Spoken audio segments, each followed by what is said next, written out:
Alright, so you're going to combine all your wet ingredients into the bowl with your flour. Next, you're going to add the salt. And you're going to throw in your starter. Make sure you use a spatula and get every last bit of that starter in there.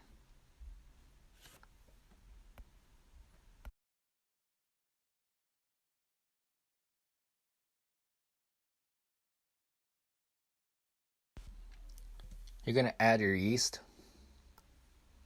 Make sure you shake out the whole packet. Make sure you lower your dough hook, lock it in. You're going to put it on mix for about 1 minute. After about a minute, you're going to kick it up to either speed 3 or speed 4 depending on your mixer, and you're going to let that go for 5 minutes.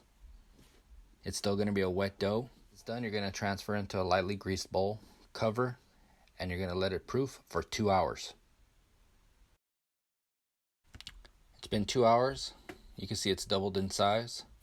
Now you're going to put it on a cutting board that's lightly floured. You'll want to oil up your hands before touching this dough.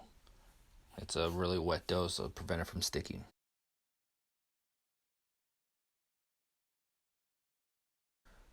You're going to want to stretch your dough out. So I like to pull it out to all 4 corners, give it a good stretch. And then what you're going to do is you're going to do your first fold. Remember, the dough is wet, so it is going to stick a little. That's fine. You're going to bend it, fold it one more time, stretch it, fold it out again. You're going to want to put it back into the bowl. You can put it into a new bowl if you want. I found that it doesn't really matter. Then you're going to cover it for an hour. After an hour, put it back on the board, and you're going to cut it into 4 equal pieces. Got my stone right here. Put some 1,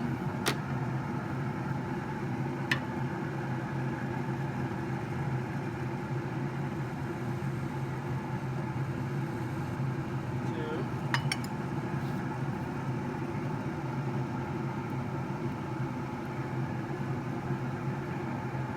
3.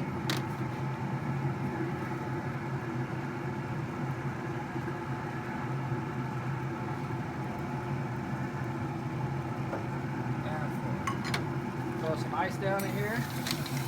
Use some steam. Close it. 25 minutes later. Alright, it's been going about 25 minutes. Give them a quick turn at about 14 minutes. Let them finish off. Rotated them, but they're looking nice.